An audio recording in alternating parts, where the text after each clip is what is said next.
Assalamualaikum warahmatullahi wabarakatuh. Kami dari kelompok 4 yang akan membacakan chapter 13 dan 14. Saya Sofi Santika Sari dan teman saya Katya Trasisti.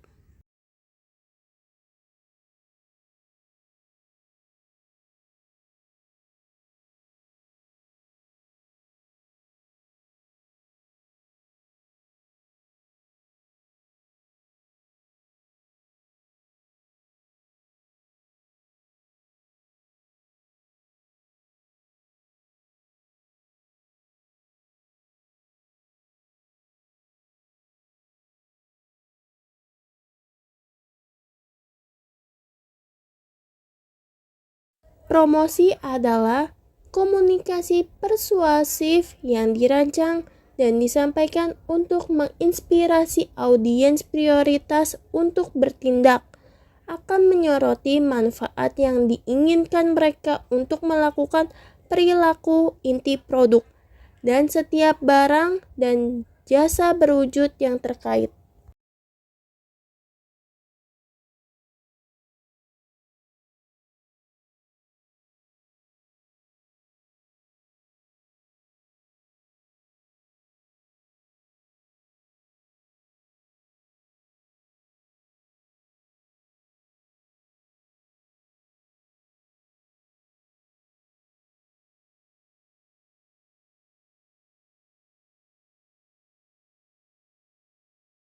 Cara yang paling efektif untuk membangun pesan yang jelas, pilih yang kredibel pembawa pesan, menginspirasi strategi kreatif pemenang, dan memilih yang efektif saluran komunikasi.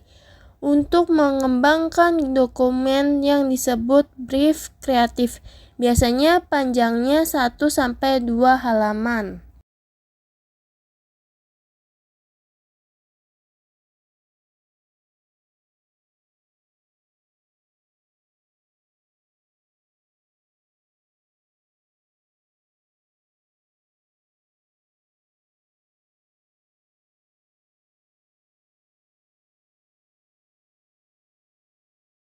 Tujuan komunikasi yaitu menentukan apa yang Anda inginkan prioritaskan audiens untuk melakukan behavior, mengetahui things, dan percaya feel atau based on paparan komunikasi.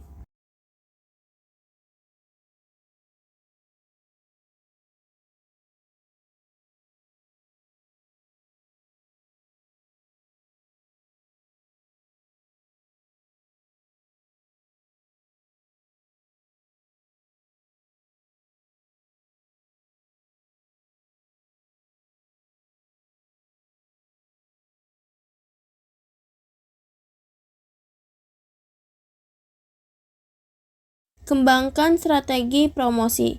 1. Pesan. Apa yang ingin Anda komunikasikan terinspirasi oleh apa yang Anda ingin prioritaskan audiens untuk dilakukan, diketahui, dan dipercaya. Kedua, utusan. Siapa yang akan menyampaikan pesan Anda atau dianggap mensponsori atau mendukung penawaran Anda. Ketiga, strategi kreatif. Apa yang sebenarnya yang akan Anda katakan dan tujukan dan bagaimana Anda akan melakukannya, katakanlah. Ini juga merupakan titik dalam proses perencanaan ketika merek yang sebenarnya akan dikembangkan. Keempat, saluran komunikasi. Audiens prioritas. Bagian ini menyajikan deskripsi singkat tentang prioritas audiens dalam hal variabel kunci yang ditentukan. Itu akan mencakup profil demografis dan geografis dari audiens prioritas.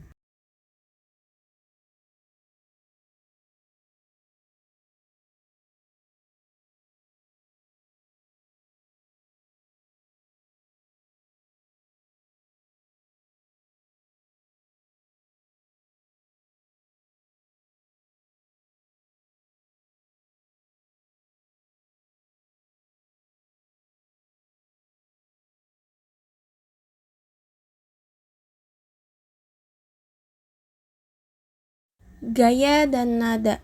Pada kesempatan tentang pedoman yang direkomendasikan tentang gaya dan nada untuk eksekusi kreatif.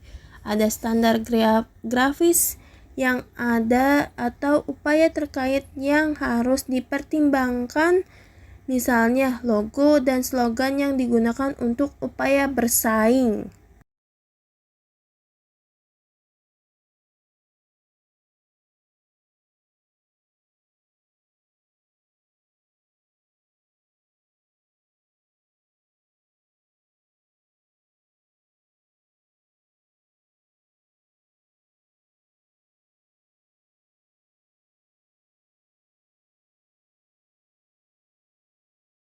Pembukaan. Bagian penting terakhir ini akan membantu mereka yang memilih dan merencanakan saluran komunikasi. Siegel dan Donner mengatakan, waktu, tempat, dan situasi di mana penonton akan sangat memperhatikan untuk dan mampu menindaklanjuti pesan tersebut.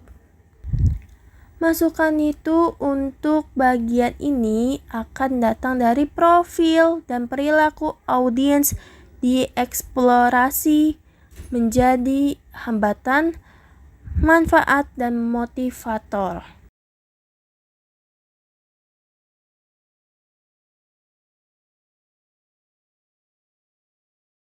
Strategi pesan. Tanggapan apa yang ingin dari audiens prioritas? Dalam model pemasaran sosial kami, telah melakukan yang keras bekerja di sini dan cukup isi bagian yang kosong berikut dengan menyempurnakan dan mengelaborasikan tujuan kampanye yang ditetapkan sebelumnya.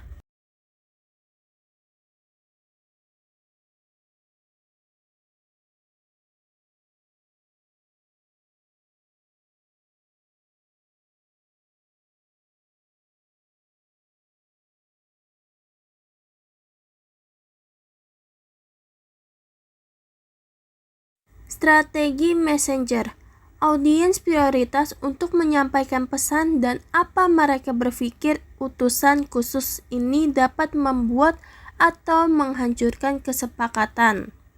Waktu yang tepat untuk memilih utusan karena keputusan ini akan sangat penting implikasi ketika mengembangkan strategi kreatif serta memilih saluran komunikasi.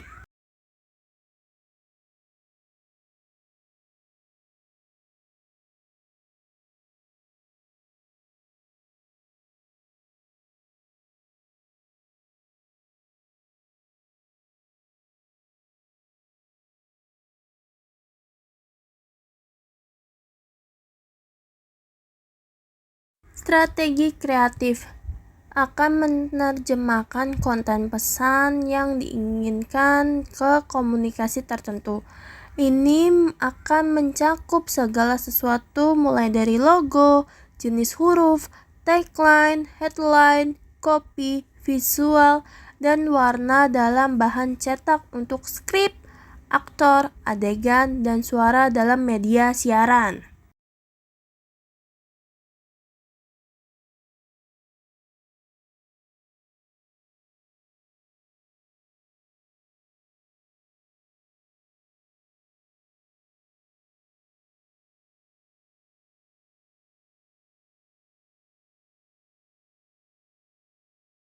Teknik pretesting potensial. Teknik ini yang digunakan untuk pretesting biasanya bersifat kualitatif dan kebanyakan termasuk kelompok fokus atau wawancara pribadi dan tinjauan profesional atas materi untuk akurasi teknis dan keterbacaan, yaitu tingkat melek huruf.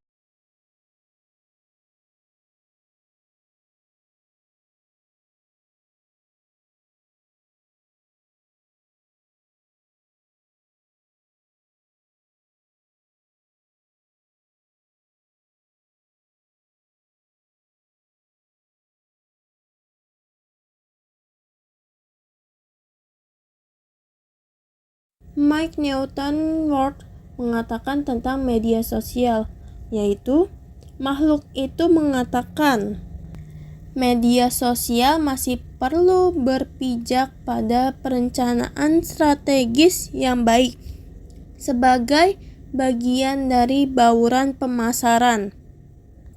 Maksudnya adalah media sosial menawarkan peluang luar biasa untuk melibatkan kami khalayak secara mendalam dan luas.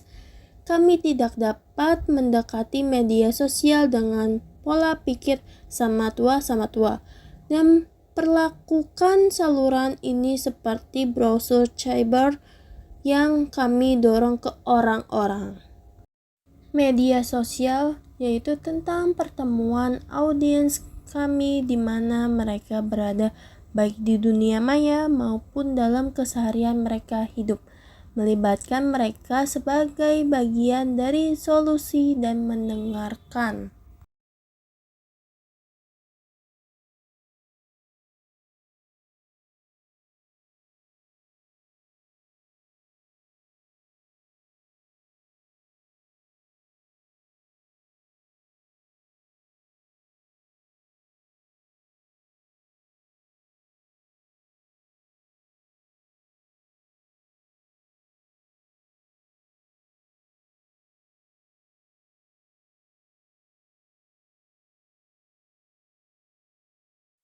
Konsultan pemasaran sosial.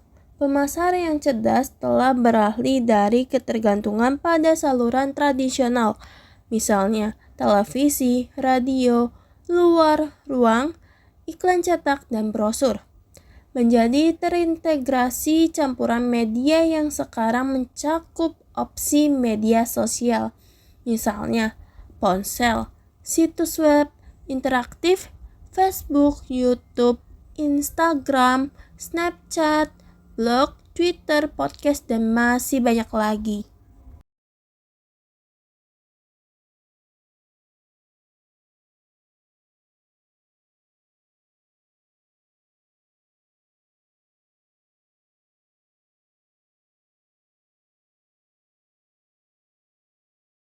Saluran media dapat dikategorikan oleh apakah mereka massal, selektif, atau pribadi. 2. Saluran media. Saluran media pribadi terkadang penting untuk mencapai perilaku, mengubah tujuan, dan waktu komunikasi. Elemen waktu termasuk keputusan mengenai bulan, minggu, hari, dan jam. Sumber perdanaan komunikasi. Media membayar secara tradisional disebut sebagai saluran komunikasi. Saluran komunikasi tradisional. Periklanan adalah segala bentuk presentasi non-personal atau yang dibayar. Hubungan masyarakat. Hubungan masyarakat dapat dibedakan dengan hasil yang paling menguntungkan, visibilitas gratis untuk kampanye, kegiatan. Acara khusus. Acara khusus juga dapat menghasilkan visibilitas untuk usaha yang menawarkan keuntungan interaksi dengan audiens prioritas dan memungkinkan mereka untuk mengajukan pertanyaan.